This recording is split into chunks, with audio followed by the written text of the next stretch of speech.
just give a few instructions. I want to welcome everyone here, and I know right now you do not have access to the to be able to show your video. I'm going to work on that. I'm new to the Zoom webinar, although I thought I had trained quite a bit. There's going to be things that I find that I'm not proficient in. So please be patient, and maybe I'll have to make everybody a panelist. I don't know, but we'll figure that out after Daniel gets started. And my name's Deanna Burleson, and I'm the host of the today's monthly Systems in Action webinar. I really saw a need to really bring system science and demonstrate how we use system science into action. And I can't think of a better speaker than Daniel to be able to show that. And Daniel's work is just so prolific, and his writing is prolific. I'm just honored to have you today, Daniel. And I'm going to let you get started. I'm not going to go in a lot about your background, because you can share what you need to share about your background, because it's very extensive as well. But I'll just let you get started, and then I'll try to problem solve the video. Great. Well, thank you for inviting me, and hello everybody, even if I can't see you yet. I hope we solved that, because we announced this as a conversation, and it's always nicer if you can see the person you're talking to. Initially, I planned to go down the whole presentation route and prepare a slide set, but I actually have discovered lately that that kind of locks me into a linear mode of presenting that I don't enjoy as much anymore. So I'm just going to start off with some reflections, and then I hope we can have a conversation, because I'd be excited to have your personal experience of working in the field of systems thinking, systems doing, systems being. And maybe before I get started, just briefly, my background is originally in biology and ecology and evolutionary science. And then I did a master's in holistic science after dropping away from science for a few years, because I was a little bit frustrated by its extreme focus on only the quantifiable and only the statistical significance values in whatever I was researching. And doing the holistic science masters at Schumacher College gave me a very good grounding in complexity theory and chaos theory and Gaia theory and Goethean science, all sorts of approaches to understand the nested wholeness in which we participate in a way that is much more participatory. And then, in order to put it into action, my PhD actually was in a School of Art and Design entitled Design for Human and Planetary Health, a Holistic Integral Approach to Complexity and Sustainability in 2006, where I tried to tunnel deeply into what would appropriate participation look like in this planet, as this planet, or as participants in emerging properties of life as a planetary process.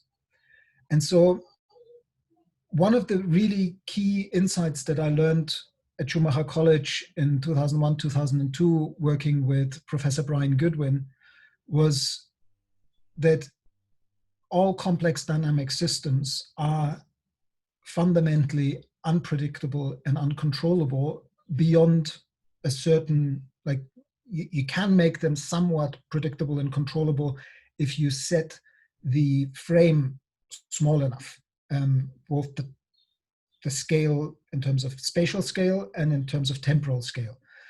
But the minute you actually enter the real world, unpredictability and uncontrollability are here to stay. And Brian back then said that fundamentally changes the aim of science, which for a few centuries has been to somehow wrestle more control and predictability from the world in order to better manipulate the world through technology and our way of working in it. And Brian pointed out that really the goal, once you understand the nature of complexity, is how do we participate appropriately. And with climate change now getting to a point where we the window is closing on us in terms of an opportunity to respond and avoid cataclysmic runaway climate change, which is only a few years, maybe a couple of decades at most away, if we don't rapidly change our patterns. And actually, we're already in a space where there are no guarantees. We don't really know how the process will unfold. We've already set an action. So we really, as part of that, need to also embrace that there is a limit to what is knowable. And that reminds me of Jung's 4 ways of knowing, which make thinking only one of those 4. And the systems thinking world and the scientific approach to systems work is very intellectually focused and very much focused only on the thinking mind. And Jung said that there are 4 ways, that we have 4 basic ways of knowing. Thinking is one of them, but feeling, sensing, and intuiting are the other 3. And so feeling is more an emotional appreciation of the warm data, the transcontextual data, as Nora Bateson would call it, that we all draw on when we make decisions, particularly all the things we do with our tacit knowledge, where we haven't actually got to the point of making our knowledge explicit, but we know how to participate. And that's why we say things like, I have a feeling we should be doing this. And sensing is an invitation to really come back into the body and really appreciate the information that we can draw on that isn't necessarily cognitive, but is still in our bodies through our senses, through our direct participation in the system that we're part of. And intuiting, for me, is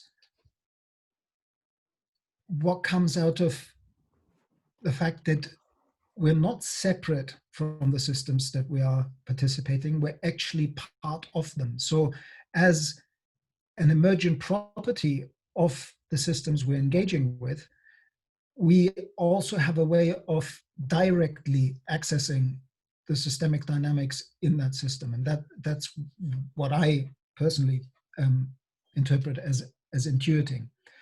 And to make this a little bit more palpable and link it to one of the great system scientists of the last century, unfortunately, because she died before her time, early this century, Donella Meadows. When you look at the work of Donella Meadows, very often she gets quoted on this paper that the first version of it she, I think, wrote in the 1980s, places to intervene in a system. And even in the title, you can already see that it's still an interventionist approach to systems. It still has that touch of, there's the system out there. What is my system in question? I'm out here. I study the system's dynamics. I try to understand them better, build better models, more predictive models, and then I try to intervene. And in that very first version of that paper, she went through all sorts of, they actually summarized in a posthumously published book, Systems Thinking, and just quickly go there.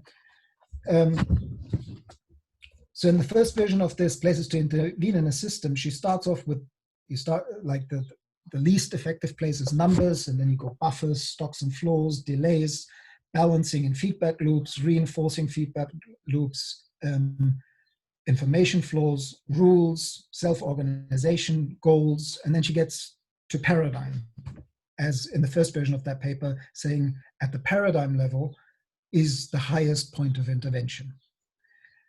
And there's actually a second version of that paper, which she wrote 10 years later, in which she added another layer, which is that the highest intervention point is to go beyond paradigms, where you actually are able to draw on multiple ways of knowing the system and participating in the system, and you find information that guides wise action based on multiple paradigms. And then the next, but it's still in the mindset of somewhat places to intervene in the system. And then just after Donella died, I think it was the Whole Earth Review, published a sort of obituary and summary of her wisdom, where they actually, through colleagues of hers, somehow had got access to the early version of this posthumously published book, and kind of tried to extract some of the central piece of it. And they published that particular article under the title Dancing with Systems. And if you look at that, it's a very, very different kind of approach. In this book, it's in the appendix on page 194. So these guidelines for living in a world of systems, it's called here, but in that Whole Earth Review paper, it was called Dancing with Systems. She speaks of things like get the beat of the system, expose your mental models to the light of day, honor, respect, and distribute information, use language with care and enrich it with systems concepts, pay attention to what is important and not what is quantifiable. To my mind, extremely important. Make feedback policies for feedback systems. Go for the good of the whole. Listen to the wisdom of the system. Locate responsibility within the system. Stay humble and stay a learner. Celebrate complexity. And actually, I don't know, it goes on. Expand the time horizons, defy the disciplines, expand the boundary of caring, and don't erode the goal of goodness. In that early version, there was even one more, which was, if something is ugly, say so. And again, all of those, to my mind, speak much more to a qualitative, embodied, sensing, feeling, whole being approach to working with systems, and go beyond this sort of interventionist perspective on systems. And that reminds me of a sentence that I love quoting from a friend of mine who was professor for systems science at the University of Hull, Gerald Mitchley, who has this powerful one-liner: everything is an intervention. And for me, that really speaks to when you sit with that sentence for long enough and really let it land in you, then it includes the wisdom of many wisdom traditions around the world, that it starts with our thoughts, our words, and our actions, that we cannot not intervene in the systems, that everything we do will change and repattern the future to some extent. We might be doing something that is a pattern from the past without being fully conscious of repeating a pattern, but each and every one of us changes the course of the world every day. And for me, really taking that home is something that has brought me back full circle. And maybe if I just briefly outline this, like in my own journey, before we go into the conversation. I started off, after leaving biology, thinking that what I really wanted to do is to find a place where I could demonstrate with a group of people how to live lightly on the earth, how to demonstrate new ways of social being together, create a community, and use that community as a center for, at the time I called it sustainability education. So the classic eco-village sustainability training center dream that so many young people luckily now are beginning to have. And then I realized that I needed to know a lot more in order to do this well, and I needed to build a lot more capacity and skills, and that it was much more than just building straw bale buildings and putting solar panels on the roof and creating ecological sewage treatment systems and all that, the technical doing things out there, but that so much of it was about how we make decisions together, governance and economics, how to resource a project like that at the appropriate scale, while still being stuck with the current degenerative economic system that somehow conditions the economic playing field and rigs it against those kind of local and bioregional initiatives. And so I went into a journey of doing my master's and doing my PhD, and then in 2016 wrote my book, Designing Regenerative Cultures. And on that journey, I spent 4 years living in an eco-village in northern Scotland, working with the Transition Town Network, working on whole systems design, but focused on the community scale, on the scale of villages or kind of human face and human scale community in a kind of Schumacher type sense. And I realized that while it is true that at that scale where people have a face and a name, we really participate as whole human beings. And it doesn't just take a village to raise a child, it takes a village to provide appropriate feedback to a whole human being on how to participate appropriately. And I also realized that at that scale, some of the economics of scale and some of the needs that we have as human beings can not really be met well. But at the next scale out, a bioregion of cooperative communities within a bioregion meeting human needs in ways that regenerate and improve upon the resource base of their bioregions rather than destroying them. That truly bioregional regeneration actuated by local communities is probably, to my mind, the pathway at which we can refit human patterns into the life-enhancing patterns that have evolved on our planet over 3.8 billion years.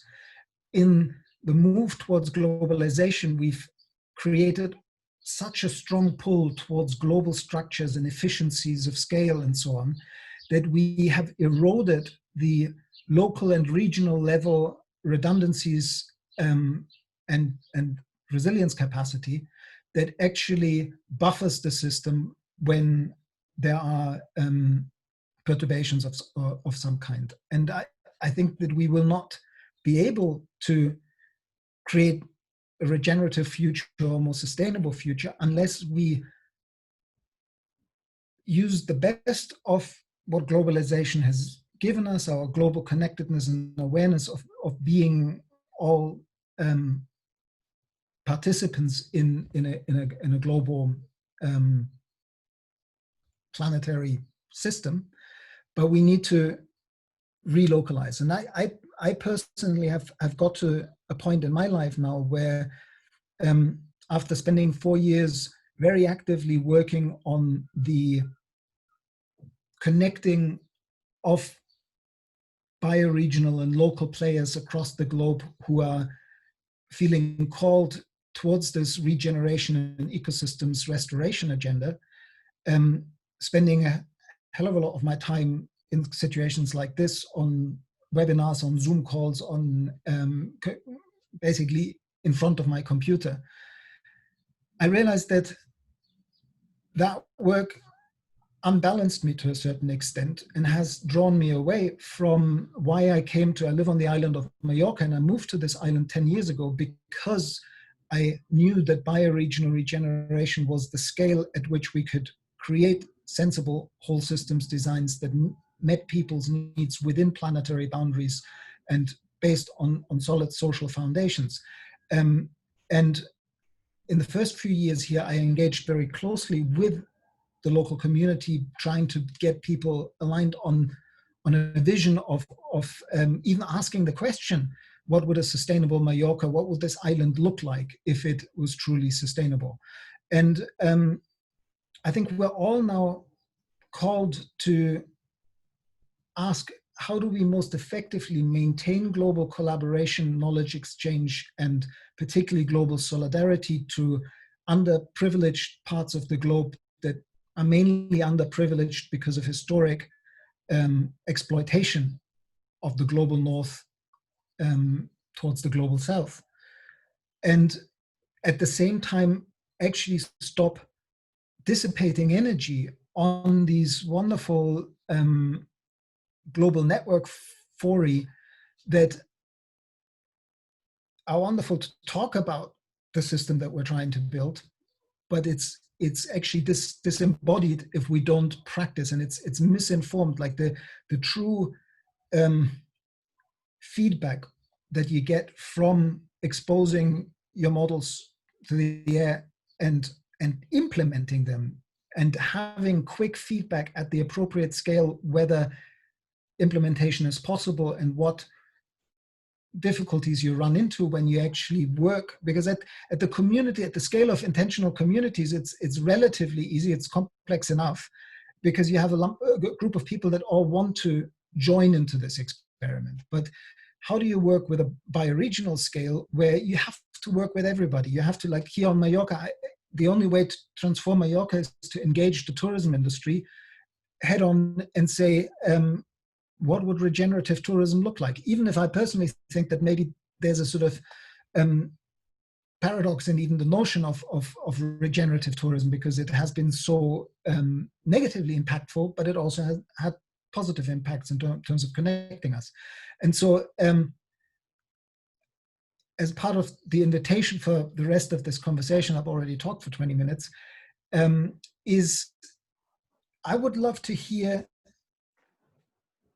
from your personal experience, how you resonate with this idea that maybe it is only through our lived engagement with our local communities and our local bioregion, doing what we can in that region, and not just changing our way of doing, creating more reliance on local, like creating more local food sovereignty, water sovereignty, energy sovereignty based on renewables, creating new transport system, and creating more regionalized systems of production and consumption.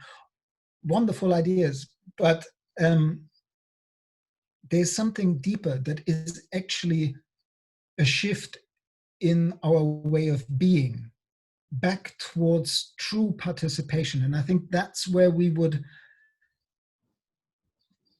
create the synthesis of the wisdom of indigenous people from all over the world that saw themselves as part of the system, that understood that they belonged to the land and not the land didn't belong to them. But through the Enlightenment, we've created all sorts of insights and technologies that we now have to reintegrate with that wisdom of actually being the planet, being expressions of the planet, but not in a way of going back towards indigenous way of doing things, because they didn't necessarily have explicit ways of how to do the participation. They just evolved over long periods of time a wisdom and a set of practices that transmitted how to participate appropriately, but not in an explicit way, in an implicit way. And what we now need to somehow find, move into, is to bring the best of modern science and technology together with the wisdom that the only way to sustain life is to work for the benefit of life as a whole, and to understand that life is first and foremost a planetary process that needs this nested wholeness to function, and that needs each and every one of us to participate at the local and bioregional scale and heal our local communities and our local ecosystems, and that would actually be the most effective way to basically pull this human endeavor back from the abyss that we're currently steering towards. And that also means, because this, I'm sort of with this systems thinking, systems doing, systems being. I'm playing on a wonderful article that Katja Laszlo wrote, where she called it systems thinking, systems feeling, systems being. I think around 2012 or maybe 2009 actually it was. And in that, for me, there's also the invitation that if everything is an intervention and we are emergent properties of this nested complexity that we're participating in, then whatever change we make in ourselves and what we make in whatever change we affect in the teams that we're working with actually have causal agency in the whole system. They're interventions that, even if they seem local, because local, regional, and global place isn't separated. Again, we separated it with our mental concepts, but it's a fractal, co-present way of that each locality is also the globe. We are the planet, even if only in a small way. And so whatever we do within us and within our communities actually has causal agency on a planetary scale. And I'm personally just exploring this because it begins to also feel much healthier for me as a point of moving towards appropriate participation, rather than staying on this mental plane that I've sort of got sucked into a little bit over the last couple of years. And yeah, I'd love your feedback. I don't know if we can somehow bring the screens up of everybody, or We're going to try to do this. I need to reclaim the host from you. Mhm.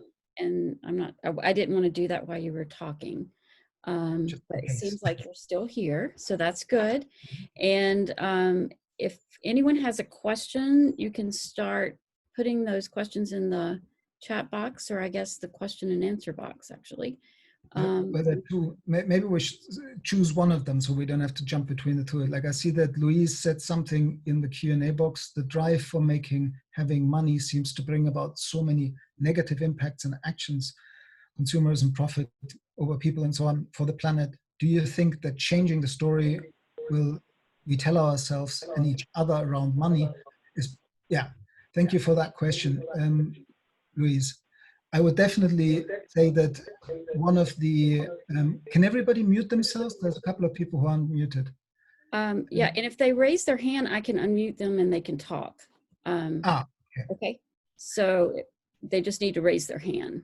Yeah, briefly as an answer to Louise's question, I do believe that in order to enable each and every one of us globally to participate appropriately in our communities and in our bioregions, we need to create the enabling conditions for that to really be possible. And that does, in my mind, mean both re-regionalizing economics, creating within the global economy multiple levels at the bioregional and local scale where money can flow in circular patterns at the local and bioregional scale, and is somewhat buffered from the global economy, which is likely to collapse anyway. And we also need to re-regionalize the systems of governance. The political ideal of subsidiarity is a prerequisite for enabling participation. All the political lingo about we want more citizens' participation, people will only participate if they can actually actively also shape the rules and decisions that affect them at their scale. And that's the core principle of subsidiarity. And the challenge we're faced with is that we have to hospice the old system while we're midwifing the new system. And that's in the space in between, what I call the second horizon. That's a dilemma navigation, dancing with that we're living in both worlds. Anyway. So Louise, you can speak now. I've unmuted you if you want to follow up on Daniel's answer. Thank you for answering that question. I appreciate it's quite a broad one, but I really liked what you said about hospicing the old and midwifing the new. I guess to follow up on that, what is this new system that is to be midwifed in? How do you envision this system? Big question. How long do we have? That's my question too, Louise. Well, the reason why my book Designing Regenerative Cultures has a plural in it, and the answer that I give in that book, which might not satisfy you, is that because we are part of this dynamic nested wholeness that continues to evolve and change and will never stay the same, I think the first thing we might have to let go of is somehow the implicit notion that there is a design or there is an end state that we can create and achieve, where we can then say, wonderful, we've created a resilient, regenerative, sustainable system and live happily ever after. In many ways, the difference between sustainability and regenerative here is that the very notion of regeneration holds the evolutionary continuous learning and transformation element in it. It doesn't try to offer one-size-fits-all permanent solutions. It understands that because we are expressions of a continuously transforming whole that is nested from the global to the local, we're on a journey that will never stop. And in my book, I come down to this notion of living the questions together, actually paying less attention to the answers and solutions which we need, and we need to experiment with them, but we need to see them as temporary means to ask better questions rather than as final solutions or final answers. And the reason why there's a plural in the title is because if we want to redesign the human impact and presence on Earth in ways that we follow life's pattern of creating conditions conducive to life, then this redesign at the local and bioregional scale has to be drawn from the biocultural uniqueness of the place and the culture we do it in, which means there will be different solutions where you are and different solutions where I am. That once we do it, we might find that there's certain patterns that we can abstract and learn from, but we should be very careful of trying to export a one-size-fits-all pattern to everyone, because again, if we re-regionalize economics and governance, then it's the people in place that have to create the system that fits their cultural heritage and the uniqueness of their local ecosystem. Thank you, Daniel. August Moore has a question, has his hand raised. August, I'm going to unmute you. I'd love to see him because we're friends on Facebook, but I can see a picture, but I can't. There you go. We do have a picture of him. Yeah, and I apologize about, I'm such a visual person. I love to see people's faces, so I do apologize. I haven't met that challenge yet today. Okay, but, and I don't see the control that actually lets me turn on the video here. Yeah, so. You don't have it because I need to do something and I'm not quite sure what. Oh, it's the webinar framework. Yeah. Okay. Yeah. Well, hi, Daniel. Hi. What you're just talking about and what the current question or the previous question was about is resonating very strongly for me. That one of the things that I feel is missing, and I wanted to ask if you might address, is that we seem to be missing a truly whole systems concept of what money is. And we take money for granted, and we have myths about money that shape our expectations about money radically. It is hugely prevalent that this myth that barter predated money and was the predecessor to money, and yet in his book, Debt, the First 5,000 Years, I'm blanking out the author's name, just a moment. He, as an anthropologist, David Graeber is his name. He goes into great detail about the financial system that predated money all across the globe on 5 different continents was the gift economy and not the barter economy. And that before there was money, what was important was not making sure that there was an even and fair exchange, because a fair exchange only matters if you never see the person again. But if you're part of a community, what matters is the feeling that you're left with. And so what was crucially important in the gift economy was for everybody to feel that they had been dealt with not just fairly, but that they had been the recipient of generosity. And that's what built the economic system of mutual support.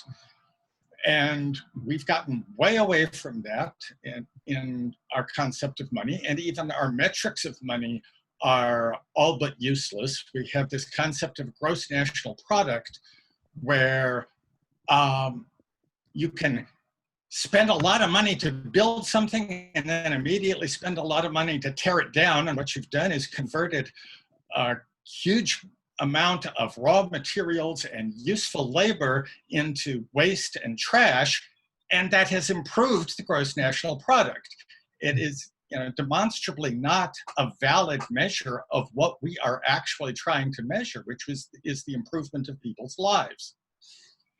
And there's a story that in economic circles of a man visiting a small town, and he's looking for lodging, and he only has a $100 bill to pay for it. So the shopkeeper says, give me 20 minutes and I can get you change. And the innkeeper takes the $100 and runs over to the grocer and pays off their bill with the grocer, and the grocer pays off their bill to the refrigerator repairman, and he pays off his bill to someone else, and in 20 minutes, the $100 has circulated among 6 people, including coming back to the hotel owner, at which point he has change to be able to give to the visitor. And that so clearly describes that while in monetary terms, everybody in town owed everybody else, in actual practical terms, nobody owed anybody anything. And that is such another demonstration of the fact that our conceptions about money are completely fictional. And yet it's been raised that it is our structures and our beliefs about money that have put us in the mess we are in. And so how do we unravel that? How do we recreate global ideas about what money really is and how it really works, and undo centuries of myth building and centuries of excuse making and centuries of pathological systems that are driving us in the wrong direction? Buckminster Fuller said 1 person today can do enough work to be able to support 10,000 people. We don't have to have jobs, but yet we still have this myth that we all have to earn the right to live. No, I mean, you're absolutely right, and Louise also spoke to the same thing, that it is, even like I've had this conversation many times among, when you try to build networks of like-minded organizations that all try to do the same thing of co-creating a better world, it's very quickly that even like each one of them would say, of course we need to move from competitive advantage to collaborative advantage, and imagine what we would all do if we all work together in the same direction. But the structural dysfunctionality of our monetary and economic system pushes back into some form of competitive behavior. And just briefly, that the story you told, there's actually a wonderful 10-minute video. I put it here in the chat. It's set in Mexico, that's why it's called $100. But it beautifully tells exactly that story. And of course, Charles Eisenstein's book, Sacred Economics, particularly the last 100 pages of it, give a very, very good review of what the gift economy looks like. And life runs, to some extent, evolution runs on a form of gift economy. The cooperative organization of ecosystems isn't entirely based on reciprocal altruism of A does a favor to B owes A something and at some point pays A back. But it's more the permaculture principle, the gift must travel, where you give away and then A helps B, C, D, and then D helps A. That's how in evolutionary terms cooperative systems have evolved, as evolution is this process of diversification and subsequent reintegration of diversity at higher levels of complexity, predominantly through cooperative methods. And I agree with you in the sense that that the money and the economics issue is one of the places in the system where we need to intervene with local experiments. Now I can see you. Great. I'm starting to add everybody the access, so you may be able to add your video. So it's just going to take me a few minutes to move everybody. Thank you. Yeah, so I recently had a conversation with Michael Linton, who was the inventor of the local exchange trading systems, plural, because he always said we need multiple exchange systems at the local scale to have the economic multiplier effect of being able to exchange goods and services with each other without being subject to that rigged national and international system. Of course, like you added a brief critique of GDP. I won't go down that rabbit hole, but of course, GDP is an entirely inadequate measure of success in economics terms, because if you sell more armored vehicles to suppress your population, as is currently happening, I'm assuming you're in the States, in your country, it adds to GDP rather than takes away from it. So and the same when people smoking. And I mean, there's a wonderful quote where Robert Kennedy in 1968, in one paragraph, it's quoted in my book, summarized why GDP won't work. So we've known this for a while, but in the Bucky Fuller sense of don't fight the existing system, build another one that makes the existing system obsolete. That's the midwifing the new. But we also need to deconstruct the old, because it is the central driver of degeneration is the inbuilt growth imperative in our current economic system. I agree there. Nice. Now we can have a conversation. I can see you. Yeah. Everybody should have recording except the one person on the phone. So Gary Smith had the next question. Gary, you want to? Yeah, unmute yourself, please. There you are. Yeah, it was less of a question really, but when you were talking about the need to, I mean, it's again that maintaining your current systems, but also thinking ahead. In your book, you talk about the 3 horizons, and I think that's a very useful mental model for thinking about different timescales and different scales. I'd just like to hear a little bit more, you know, in this group about your thinking. Thank you for mentioning that briefly there. I don't want to cut you off, just so people know what you're talking about. Yeah. I don't know if you can see this, and the 3 lines basically. What's very useful about this system is that the first horizon, you could say, is business as usual. It's the degenerative system to some extent, but when you look at the line in the future, it doesn't completely disappear. And for me, that is an invitation to not make the mistake of saying everything of the current system is bad and we just need a new system.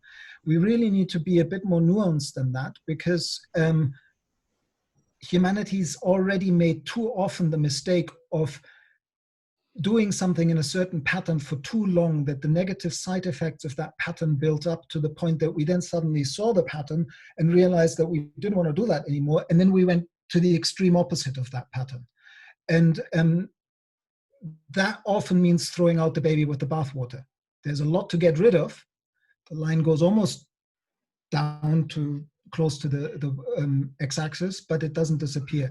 Similarly, the new system that we're trying to midwife, the third horizon, is already present in the presence. It just keeps growing to higher prevalence in the future. And those two lines, the first and the third horizon, perfectly match to what I quoted earlier, which I always attribute to Joanna Macy, this notion of the dual role of being both hospice workers of the old systems and midwives of the new system. Maybe just briefly, what I really loved about the hospice worker and metaphor analogy there is that it invites us to be compassionate with the business as usual system. You don't, if you do hospice work like I did with my father, you don't sit there and make it the final reckoning of telling your father everything that he should have done differently. You kind of forgive all that, and you celebrate and you with that person in their wholeness. And in a similar way, I think that if we want to effectively midwife the old system, if we aggressively confront it and blame people, it's going to be less effective than if we compassionately try to bring people with us. But the important bit of, the dynamics of the first towards the third horizon, we all know. It's the visionary towards the people, you're so blue-eyed, like the manager who has to keep the lights on and maintain the ship running. But by introducing the middle horizon, the second horizon, you offer an opportunity to really enable the potential of this activating force, the visionary, and the restraining force, the manager or the system in power right now, and you create a space in which we're not at the ideal future yet. We have to navigate the dilemmas of both worlds, and that can create just facilitating conversations about where we're at and where do we need to go with these three horizons in mind, enables a very rich space in the second horizon where you can then also ask a very discerning questions of saying, one example would be moving to renewable energy and moving, let's say, to wind power. If you take that in a centralized energy system of Horizon 1, the old system, where power systems are centralized in one large power station, and then you create, the same company just says, oh, we need a few more renewables, so they create mega wind parks of hundreds of 1.5, 2 megawatt turbines. They use the new technology in the mindset of the old, but truly stepping stones into the third horizons would be decentralized, community-owned wind farms that aren't just wind farms, that use a diversity of renewable energies, that create redundancy in the system and shift the entire system's architecture. And so you can always ask about an innovation, because the second horizon is the space of the disruptive innovator, of the doer that says, I don't want to just talk about the ideal system that we need to create. I want to implement what's already feasible right now. And in that space, we can always ask, is this a Horizon 2 plus or Horizon 2 minus proposition?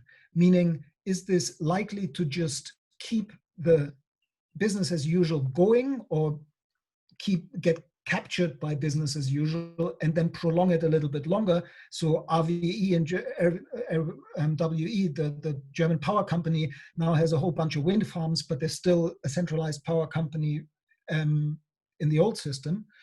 Or is it actually a stepping stone to the third horizon, where it might be imperfect, but it's building the enabling conditions for the healthier system to arise? And just one more thing on that. For a long time, and in my book, I speak up very strongly for that incremental change is no longer good enough. We need transformative change. I would slightly rephrase that now in saying, actually, sometimes certain incremental changes might actually set up the enabling conditions that enable transformative change to occur. And again, as you notice, what I keep trying to do is to invite us all to value our diversity in a way that we don't create an other of people that we're actually somewhat aligned with intentionally. There are so many people now trying to create a safer, more sustainable, more fair, more regenerative future for all of humanity. But they have different visions of how to do this. And none of us is 100% right.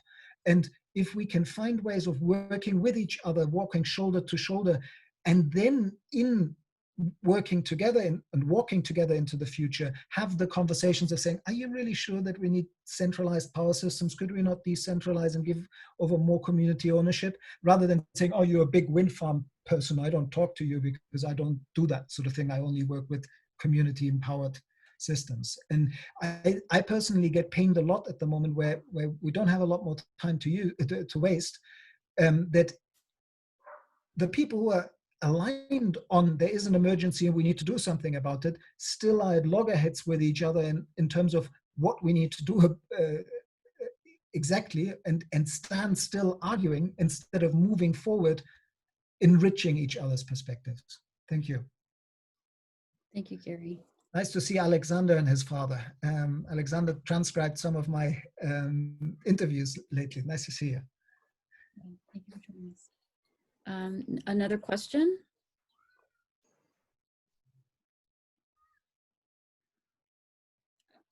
Steph, good to see you. Welcome. Can you unmute yourself? Yeah. Oops, you're unmuted, but we can't hear you. Steph, we can't hear you. Does someone else have a question while Steph gets her audio situated? Okay, Ellie. Ellie, you want to go? And then Alexander and Christopher. Hi. Hi, Daniel. I'm working on a local project that I founded a working group, and we're trying to put together what I fondly hope will become an eco-village of some particular kind for homeless people in our area, which is quite in our situation is quite a strong issue. And I'm very interested, the group that I've gathered knows very little about what we're talking about here.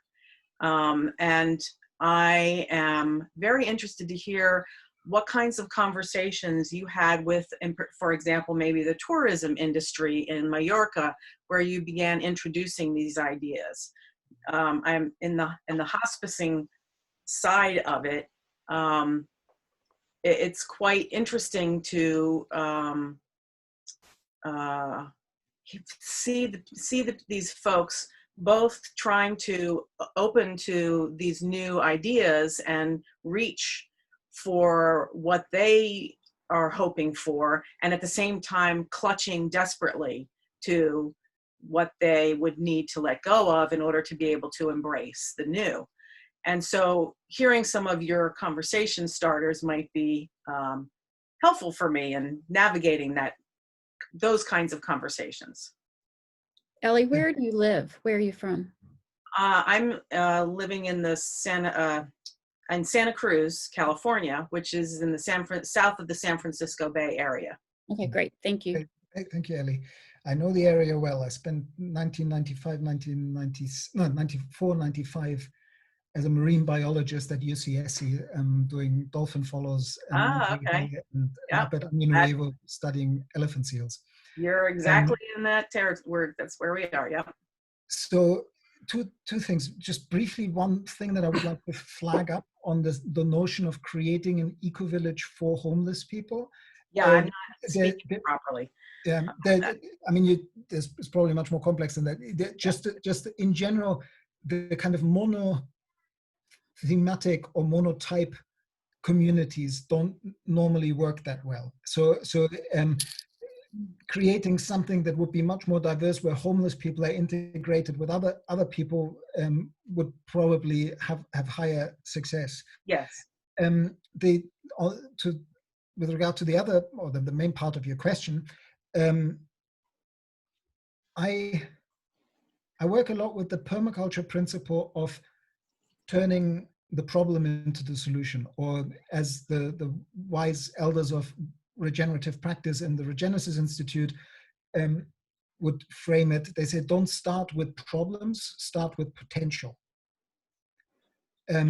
Which is actually an even more powerful framing. So you rather than starting the storyline of, oh, don't you see all these homeless people, and that's a problem, we need to do something about it, is to invite them into having a conversation of whatever your suggestion of what could be done is aiming towards, framing that as, imagine what potential that would unleash for our community. Exactly. And right now, like, I'm also, I mean, this is steering a little bit back towards the problem focus, but in a more systemic way. Gunther Pauli often in his talks invites people, saying, when people tell me, come to me in a particular place or in a particular industry with a problem they want me to solve, first thing he invites them to is to say, give me a few more problems. Don't let me solve one problem at a time, because that's creating almost certainly another problem. But if you look at a problem cluster and you then rearrange the potential of people in place to respond to this problem cluster in a way that actually unleashes their potential of over time evolving the system into something healthier, then it shifts things. So to specifically, you asked what did I do here on Mallorca with the tourism industry.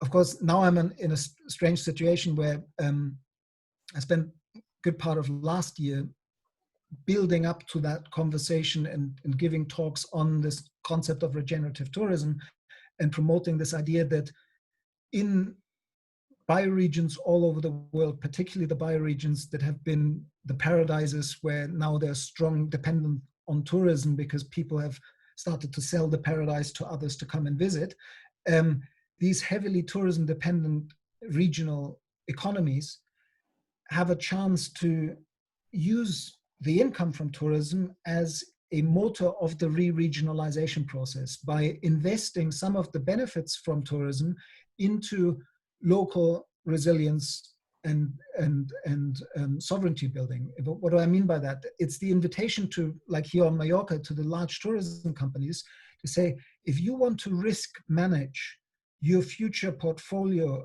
of your businesses here on Mallorca, where it's so dependent on people flying into the island to give you the money that you're earning, why don't you start, while you still can, and unfortunately the world has changed since I started that conversation with the pandemic, why don't you invest in local farming cooperatives, local renewable energy cooperatives, local water treatment capacity, and actually embark on with foresight and anticipation, a strategy of building the more diverse economic system that isn't so reliant on tourism, while there is still some tourism. Because if it crashes and we have to rebuild from zero, it's going to be much harder.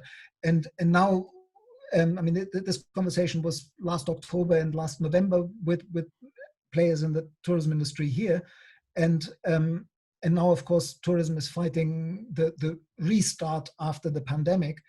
But at least, so they're not in as much of a position to finance, because they're asking for support at the moment.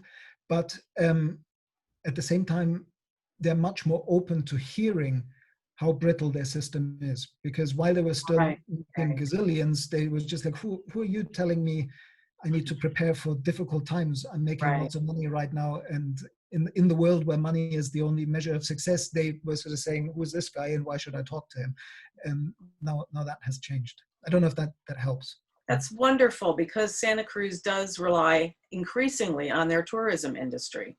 and addressing, you know, when I asked you to focus on that, it didn't even occur to me that that was a link. And then, oh, here we are. Perfect. And just one little add-on, which is what I try to do here on Mallorca as well, is because I've actually spent time at UCSC. Yeah. The university is a real asset to the Santa Cruz area, and if we're moving into a world where tourism isn't quite so fast turnover as it used to be, where people don't just come for 3, 4, 5, or 10 days maximum, but where people still will travel, but they will travel to a place and be there for longer, and then either work from that place as we redesign work, or do a work combined with education. The university will play a key part in enabling new ways of coming to the area for medium periods of time that would also then really enrich the diversity of knowledge and capacity in the area. Lovely. Thank you very much. Thank you, Ellie. Alexander and Christopher, I'm going to go back to Steph since she had trouble with her audio, and then we'll come back to you. Is that okay? All right, Steph. Can you hear me? We can. Excellent. I'm so excited. I'm a genius. Daniel, I'm so bad at technology. I am so bad at technology. Daniel, thank you so very much for everything you said, and it really resonates with me. So my background is disaster risk reduction. And my sort of purpose in being is helping to do everything that you described to deliver grassroots resilience and as a legacy generationally. And that is exactly the thing that you identify, that we're never static, we're always moving forward. What people are going to want next week, next month is going to be a different situation than we want today. And there isn't this one size fits all. The problem that I keep encountering is that we're in I've been doing this for 35 years, and we are in a Groundhog Day of the same problem that we had 35 years ago, we have now, which is not an absence of knowledge of how to do participatory engagement at a grassroots level. And it's not an absence of knowledge of how to do participatory engagement with stakeholders. Part of the problem is the fact that, and I really liked the phrase that you came up with about you said something like, don't create another of people we're actually aligned with. The problem is that the government, the decision makers and the policy makers are ever changing. So just as we get to the point where we're having a conversation where we're joining up policymakers with the people in their own communities, we have a whole new bunch of ex-teachers, ex-lawyers, ex-businessmen who are at the start of a learning curve. So we've got a couple of problems there, and I'd really be interested in your view on it. So one is that we have this ever-changing, whoever's in government, they come in and they have a set of agendas and a bunch of stuff they have to do. And generally, they do not actually connect with the people that they are there to serve on a good day. We throw a disaster into the mix. So I'm sitting in the Bahamas where we're post-Hurricane Dorian at the moment. And I had a really interesting conversation with the Disaster Reconstruction Authority over the weekend, who are a bunch of businessmen and lawyers, and they have no disaster managers in there. So every disaster, the same thing happens, which is a government decides that we need to do something fast. We need some top-down decisions really quickly that we can roll out and kind of impose upon people who have been affected. And then you have, so that's your kind of horizon one, right? And then you have grassroots communities who say, this is our circumstance. We're living with this. This is going to be our future that you're affecting. We want to have a say in it. We want it to be holistic and participatory and respectful and contextual and culturally relevant. But we also want it to be circular so that we can begin to address things like sustainability and safe housing. We want to understand for ourselves what resilience looks like. If we can begin to understand what resilience is for us, if we can agree that among ourselves in a way that's different for each community and perhaps each family within a community, then we can begin to communicate it and insist upon it. The problem we have right now is we have, and this is the same after every disaster, is we have a government who decides they know best, they're going to do it their way. We have a community that feels they're not represented and they want to be engaged in the process. And what we have to do to get to the point that you have described, which is we take people who want the same thing and get them talking, what we've had to do over the last 35 years that I've been involved in it is wait for the sort of competent authority to either crash and burn and discover that all of its fast kind of systems that it wants to put in place for, you know, we need housing now. It doesn't really matter whether it's what people want. We just need housing. What's a solution? Have we got something modularized? They don't even want to hear either whether it's going to actually be fit for purpose or what people want. So if I can state something that was said to me by a group of people who got off the boat, who were evacuated from Abaco, which is the area that was devastated by Hurricane Dorian. And it's Armageddon up there, right? So people have lost everything and they lost their homes. One of the guys didn't even have a shirt on because he'd lost that too, quite literally. And he said to me in that state, you know, Steph, if the government were to provide us homes, what happens if we don't like the color they've painted them? And so there's this sort of sense of, well, my God, you're being given a shelter. What's the problem? You know, you should be grateful is the thinking that the government has. But my point is that when you have lost everything, including your dignity, the only thing that you actually have left is your power of decision. And if I can, in a participatory way, spend time to deliver technical expertise such that people can drive their own solutions about whether they'd like pink or blue, then that is the best time that I can possibly spend for them and most respectfully. So what I have now is I have a disconnect where I have a government who, just like usual, hasn't yet got to the point where they are hurting enough or want to be teachable or there's been enough kickback and are coming up with top-down decisions that do not resonate with the people they're representing, and people who feel that rather than helping them, that actually this is an enemy to them, and they are making others of each other. And my role is really very much to try and get the two talking. And what I'd like to do is find a way to do that, ideally before the usual crash and burn, which is going to take about another year of upset. So I would love any insight or view or thoughts on that. Wow. And I would love some insight on that too. So you mentioned so many things that there's possibly going to be a bit of longer answer. To one aspect, I've encountered exactly the same problem working with governments, that if you talk to the politicians, not only do you end up possibly talking to somebody completely else 4 years later, the very fact that you talk to the person prior to that might actually put you into a position that they don't want to listen to you anymore, because they see you as having talked to the others before a swing of bi-party politics systems like we have here in Spain, where mainly there's two big parties. It's luckily changing.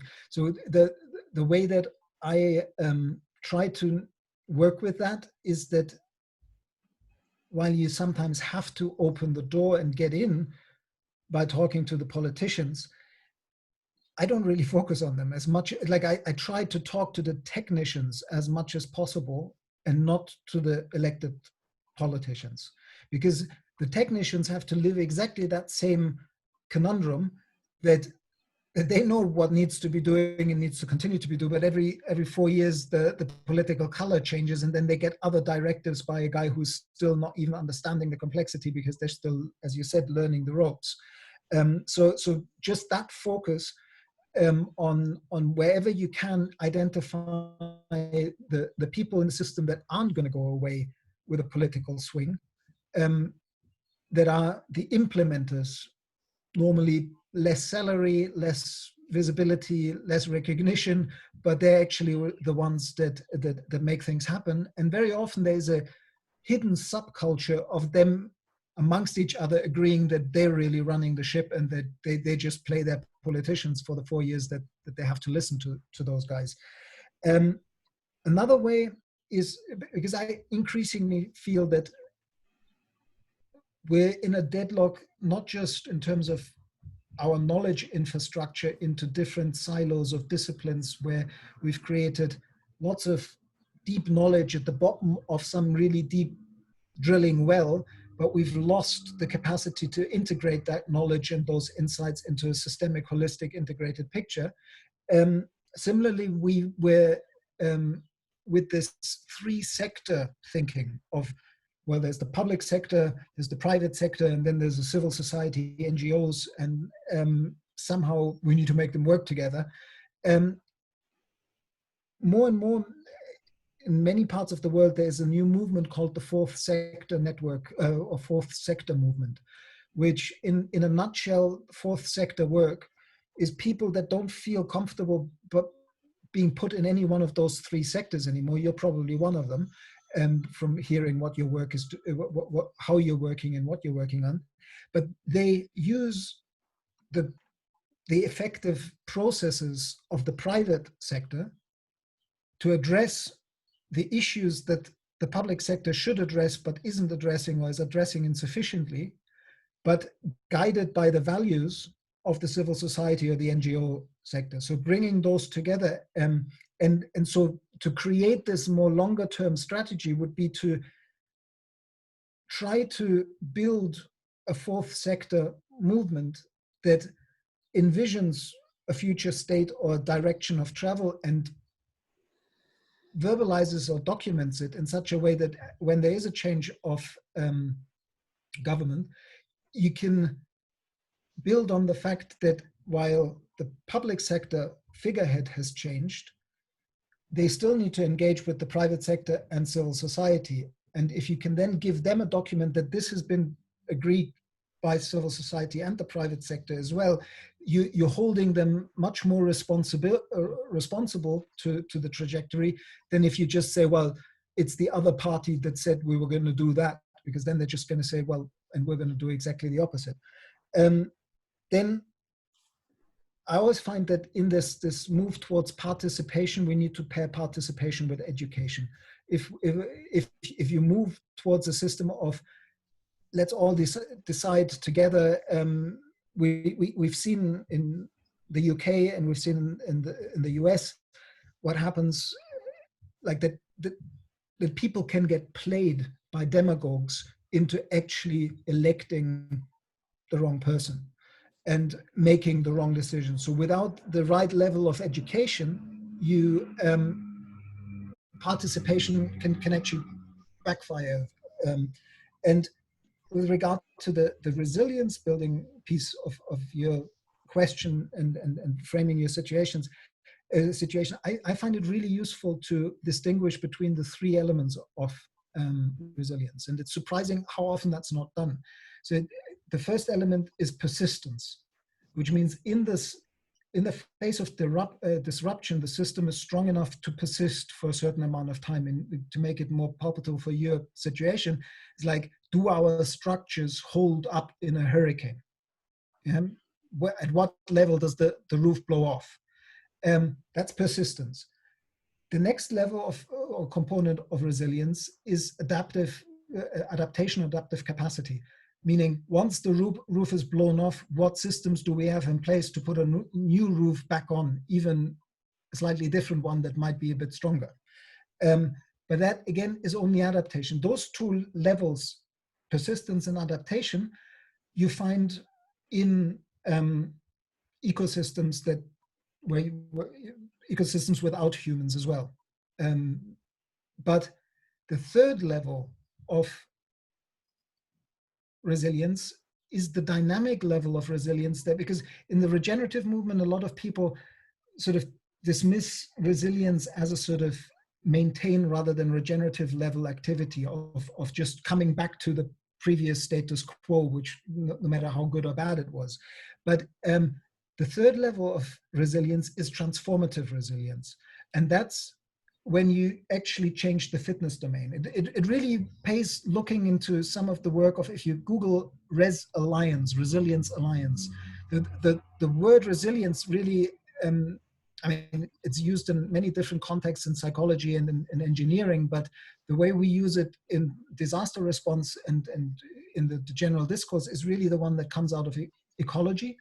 And this is Buzz Holling and people who've spent 40 years studying change dynamics in ecosystems and eco-social systems or socio-ecological systems, and really abstracted some key insights. And what they spoke to with regard to that third level of transformative resilience is that needs the human element in the socio-ecological system.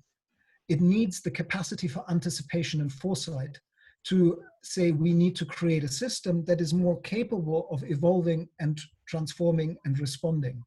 And that's, again, puts you into the working regeneratively, where you really start with the community to talk about what is the potential of this place, what is the potential of you as an individual and your community to contribute to the potential of this place, and what do you need as in terms of enabling conditions to unleash this capacity to express your essence or express the biggest gift you can give to the next larger system, your family, your community, your region. And I find that creates a process rather than a solution, and really rather than the engineering type solutions where we just need different types of roads, different energy systems, and different buildings. If working truly regeneratively understands all those structures as tracks. Like I learned this from a man called Joel Glansberg from Regenesis Institute. And he said, just like in tracking, and I mean wildlife tracking, the structures that we build, the systems that we build, they're sort of freeze frames in time. They're the track of a process that underlies those structures. And the difficult question that you have to create, to my mind, you have to create a conversation around is, in this place here on the Bahamas, how do we set up a process that engages people into what is behind the tracks, the ability to, no matter how often our buildings blow down, how do we build the capacity of people in place to help themselves no matter what the conditions. And that's then creating evolutionary capacity of the people. But it's a tough job.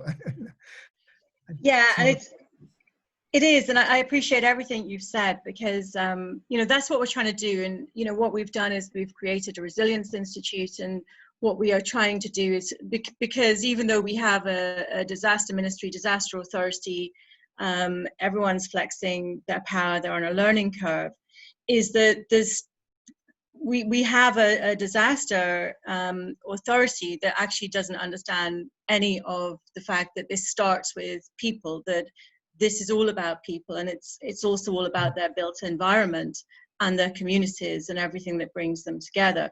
They are very much in the technology of, you know, is there a kit home out there, problem solved, tick box.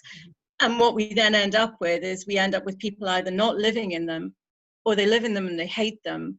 And we have all sorts of fractures and difficulties. So what we're trying to do with the Institute is kind of apolitically stand apart and do exactly what you said, which is bring all the possible interested stakeholders together from all of the different conventional sectors, and sort of horizontally to bring together expertise, research, capability, excellence, and then sort of vertically to try and link up and inform policymakers. But also to reach down into grassroots and support them, but also to bring what they have to say up to policymakers and bring policymakers down to kind of hopefully meet in the middle with technical expertise.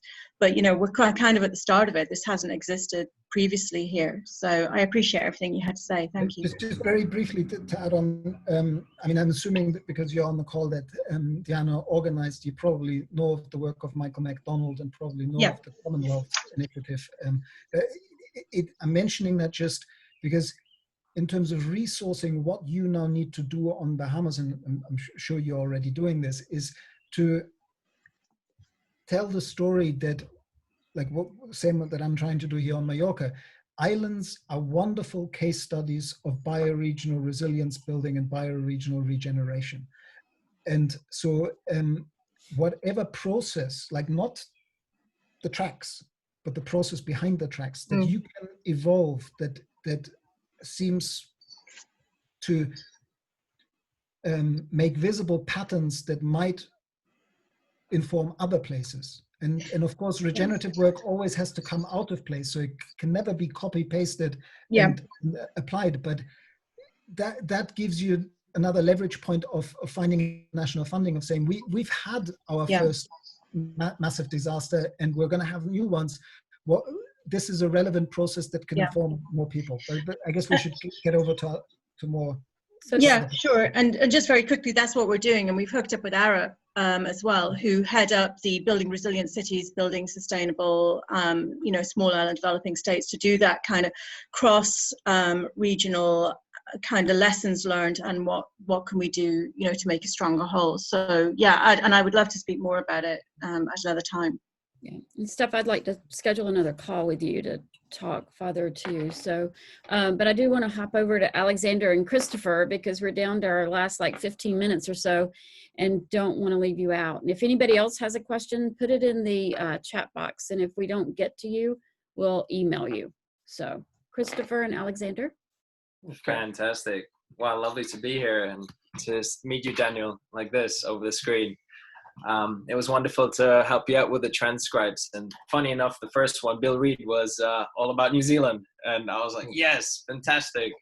Because my father and I, we're two Kiwis from New Zealand, but grew up in Finland. But now we're in a point where we're actually looking to hop back over to New Zealand. And since the conversation today has been kind of island hopping, Bahamas, Mallorca, New Zealand, I would like to shed light on New Zealand, because what I learned from Bill Reed's article, there's actually a lot going on with regenerative practitioners. There's a well-being economy going on. My question is that this is going on in New Zealand, but is it quick enough? And how can we make it bioregional on a whole island level, on a whole country level as New Zealand, that can then be a case study for the rest of the world? So it'd be lovely to hear some ideas, like, is there need for an institution to be in place? How could someone like, you know, myself, millennial, who has these understandings of the whole system's view and understands that we might not walk the footpaths of our previous generations, but have to kind of look beyond that horizon? How can we create these kind of conversations there, and what can be done in New Zealand as a bioregion and as an example? New Zealand is one of those hopeful bright spots on the planet at the moment, both because of the outstanding female leadership that the country has. I mean, just in the COVID-19 response, you could see that, and also in the response to that atrocious attack on one of the mosques.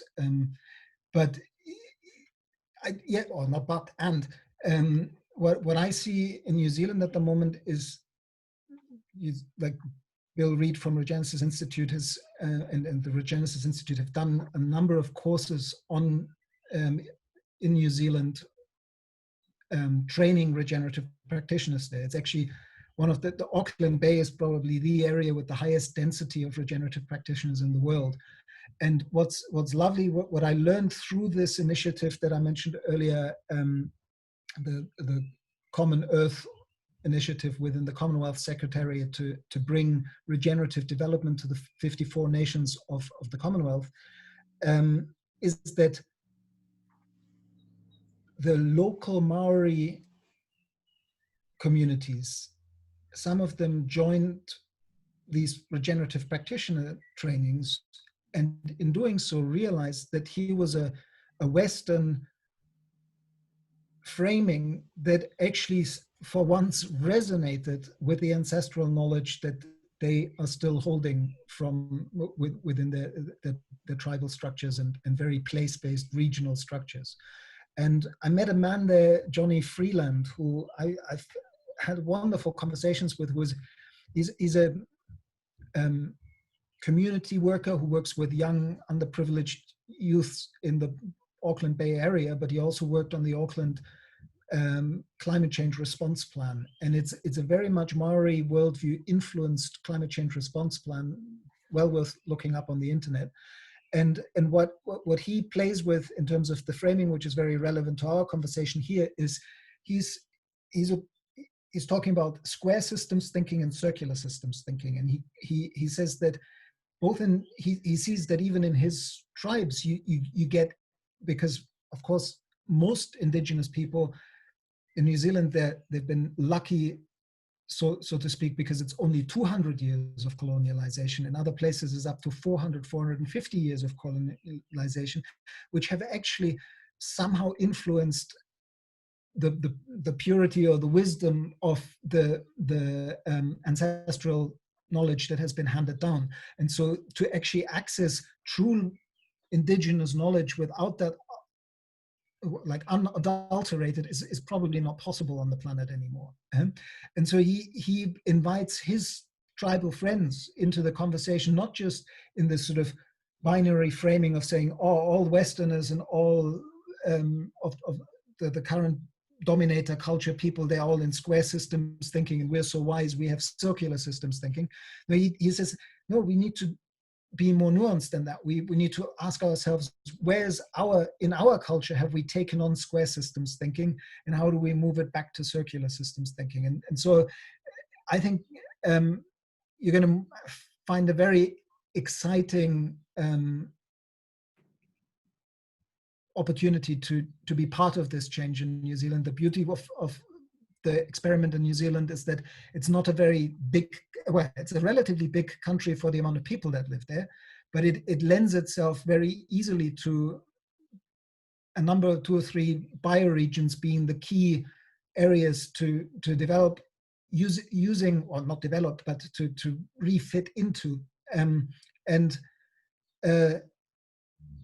I see there are a lot of people now moving there in terms of a life raft type scenario. So you'll probably have to fend against a bunch of billionaires who are building their lifeboats for what they think is coming on New Zealand. But what I've noticed is that the level of civic participation is just really high. The way that Maori wisdom is now being incorporated in national strategies is wonderful. The way that they're moving towards giving legal rights to landscapes, rivers, and so on is exemplary in the world. And there's actually a process which is Kate Rayworth is involved with the donut economics and this Common Earth that I've mentioned a number of times. The Commonwealth Secretariat has charged Common Earth with the job of helping to facilitate the development of national roadmaps towards regeneration. And the 2 places on the planet where this process is being pioneered or piloted is New Zealand and a non-Commonwealth nation that held up its hands because they're also one of those very visionary small countries, which is Costa Rica. So Edward Muller in Costa Rica is currently working on the roadmap for Costa Rica, and they're in collaboration also with the New Zealand team. So I can try to put you in touch with some of them. Oh, fantastic! Yeah. Great. Right, we're sort of out of time. I'm happy to stay another 10 minutes if people want to, but I also honor that people might need to walk off. We've got a few thumbs up on that one, so we'll just let you take it until you have to drop off. That's fine.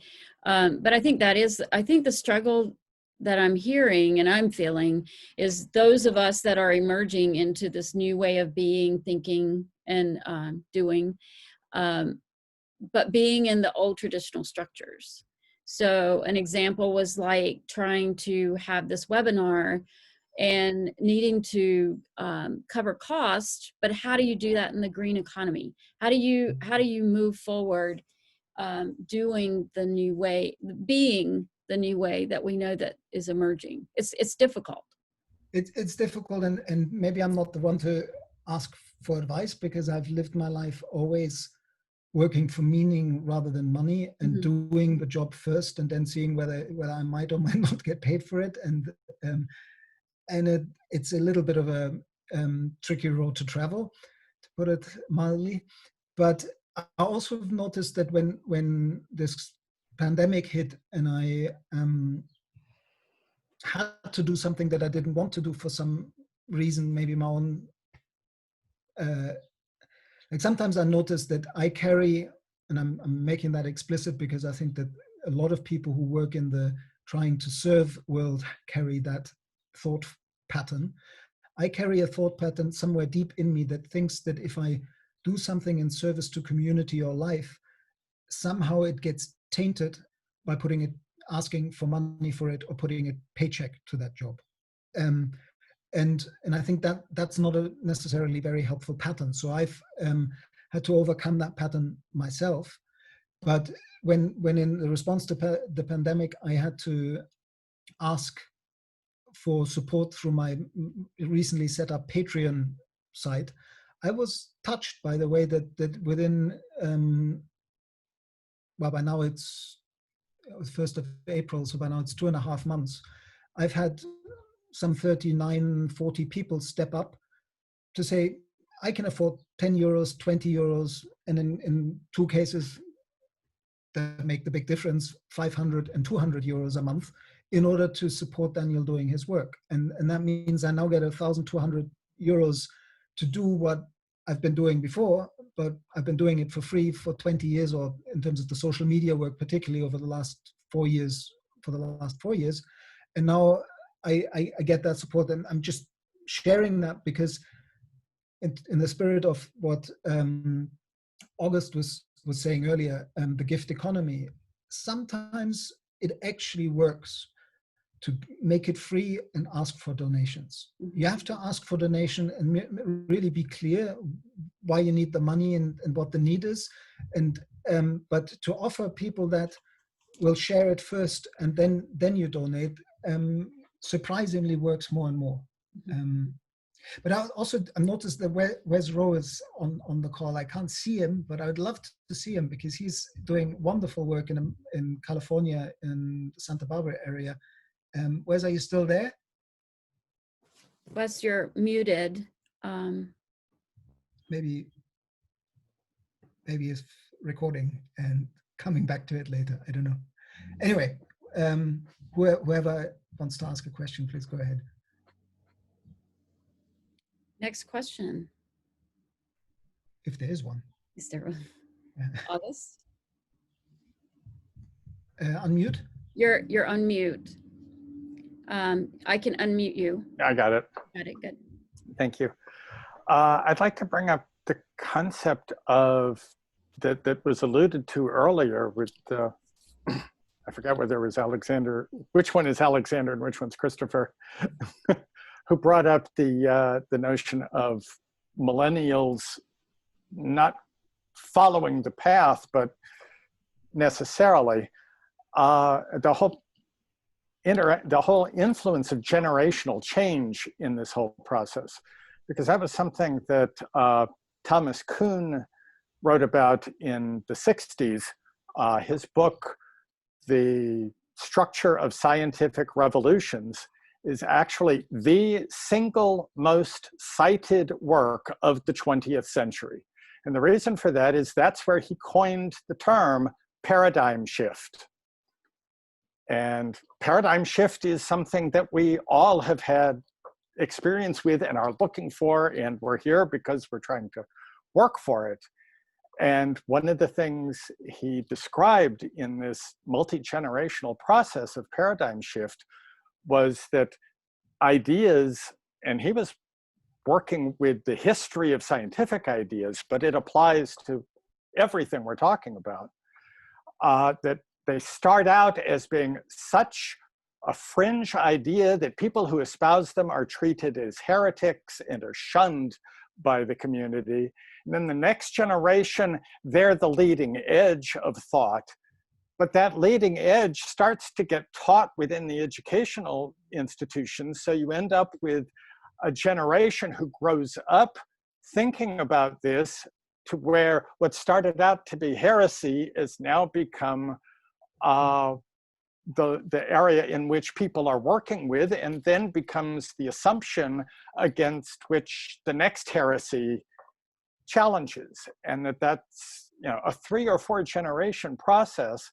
And right now, there's a lot of systems in place where we may not have 3 or 4 generations in which to complete this turnaround. And so we need to find ways to kind of accelerate that process, to bring the really leading edge ideas into the education of younger people, and also to begin listening to younger people before they go through the generational change of becoming the professionals. And I tend to see Greta Thunberg as sort of an example of this, as a young person who has stepped up into a world level role while still, you know, not having completed high school. And that I think we need more of this. Yes, and it also, like, I don't think it's necessarily fair to the younger generation to say, okay, we've made a mess of it, now you solve it. And also, I mean, Greta is quite humble on that. She also understands that she needs to do a lot of learning. It's a little bit to what I was saying, related to what I was saying to Step, like to turn over power of suggestion and decision making comes with the responsibility of doing the learning to understand the systemic connections to do so wisely, because it's natural that what a 15, 16, 17-year-old aims at is, in terms of their own developmental processes, is focused on other aspects than what comes with 30, 40 years of life experience. And that's not to diminish in any way the need for much more input from younger generations into this intergenerational problem solving that we now need to do. But we shouldn't confuse, to my mind, we shouldn't confuse where people are at in their own personal development journey, and that's certain things actually do need experience and the rigor of longer learning and so on. And with regard to Kuhn, I mean, it kind of speaks to what I was briefly mentioning when I was telling the Donella Meadows 2 versions of the Leverage Points article and then the Dancing with Systems article. And to some extent, when she did the second version of the Leverage Point article and said the highest intervention points is going beyond paradigms, she was actually critiquing Kuhn's system, because in Kuhn's system it has that element of a pendulum swing. And to make that a little bit more explicit, like, of course we need to move towards a world that values that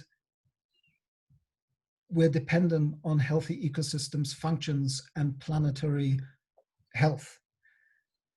But the framing that the wonderful work of Otto Scharmer has recently popularized quite a lot is that we're moving from ego to eco, in a way that we yet again create ego as the old, evil, bad, no more, and eco, the new, wonderful, good, that's what we want, runs the danger of that in that word eco is healthy taking care of self. And all life lives in the tension between being for oneself and being as part and expression of a larger whole.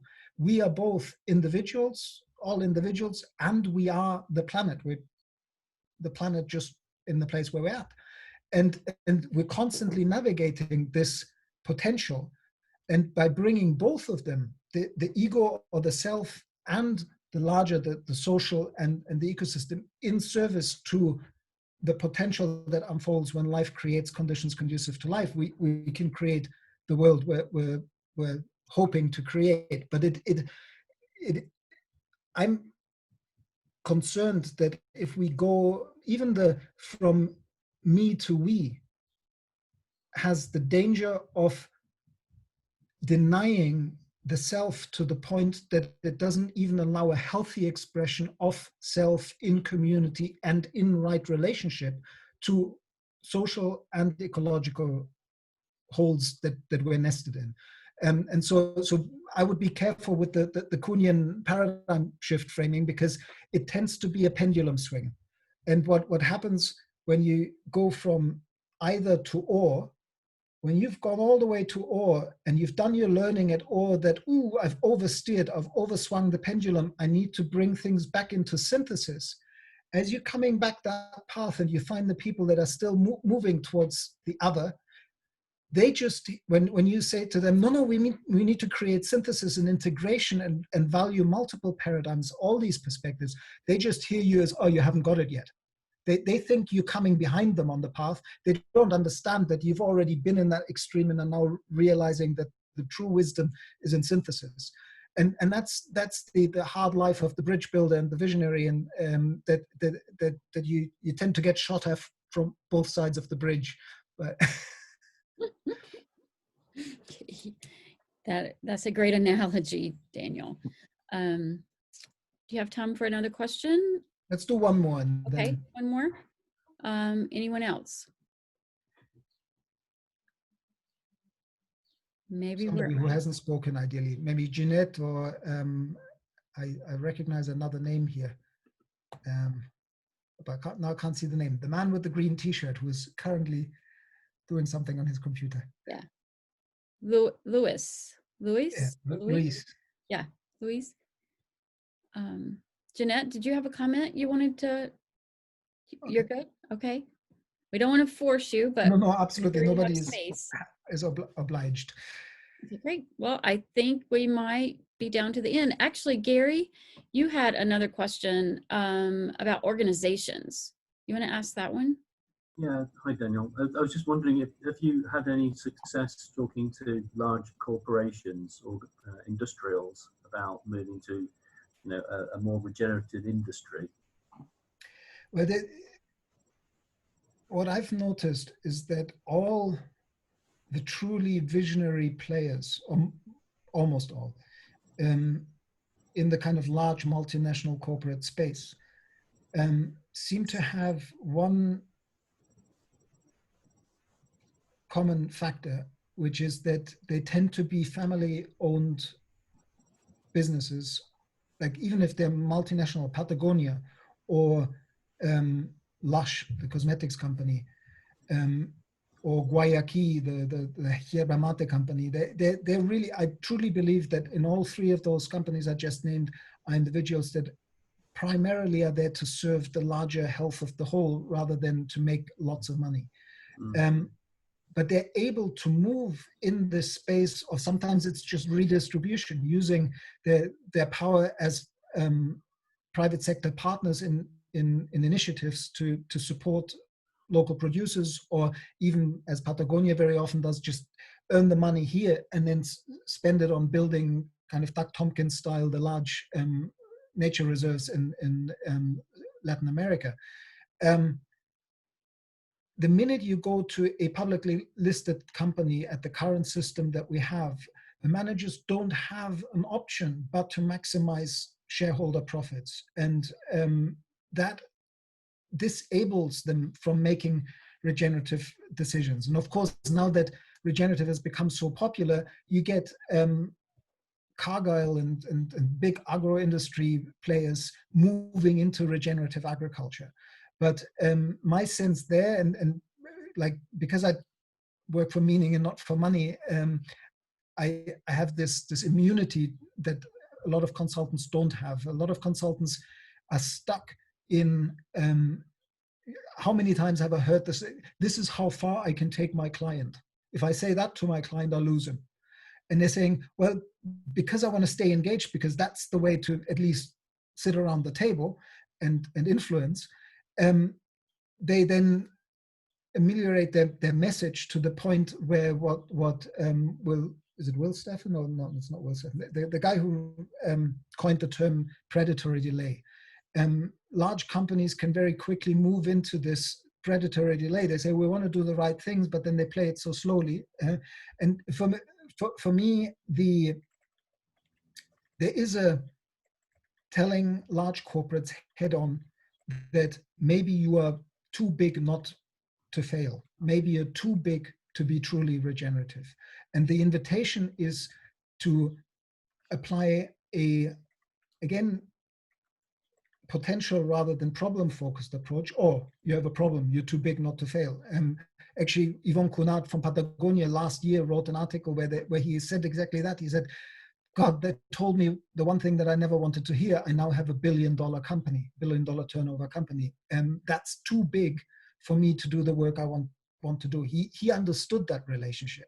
And I also know that at Lush, the conversation is there a way to decentralize what we're doing and become the enablers of a knowledge network and to start with the human potential in these companies, to say that they're brilliant people, well-meaning people, and very skilled people in these multinationals.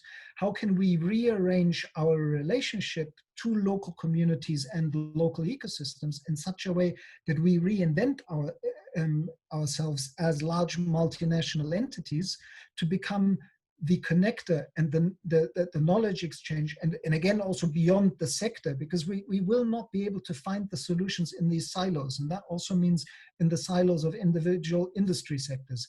The minute you focus on the local or bioregional scale, you then have a locus of focus, a system in question, to give it a systems language, that you can look at how do we integrate, how do we create regenerative enterprise ecologies at that scale that actually create synergies, that move from competitive advantage to collaborative advantage.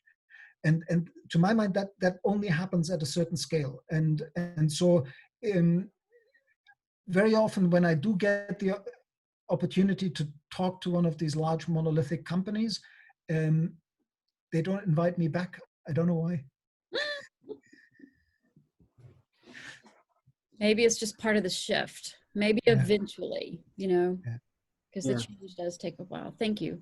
Thanks, Gary, for that question. And Daniel, thanks for the answer. So Daniel, I just want to end with just a lot of gratitude to you for showing up today and sharing your words of wisdom, and then also for all the amazing work that you're doing out there that totally is having a positive impact on the world. So thank you. Thank you. Yeah. And thanks everybody for attending, and you'll be receiving an email on the next one for next month, because we're back on track with monthly webinars after COVID sort of put us to bed for a while. But anyway, hopefully we'll see you in another one. Thanks for coming. Thank you, everybody. Thank you. Wonderful evening, day, wherever you are. Bye-bye. Bye.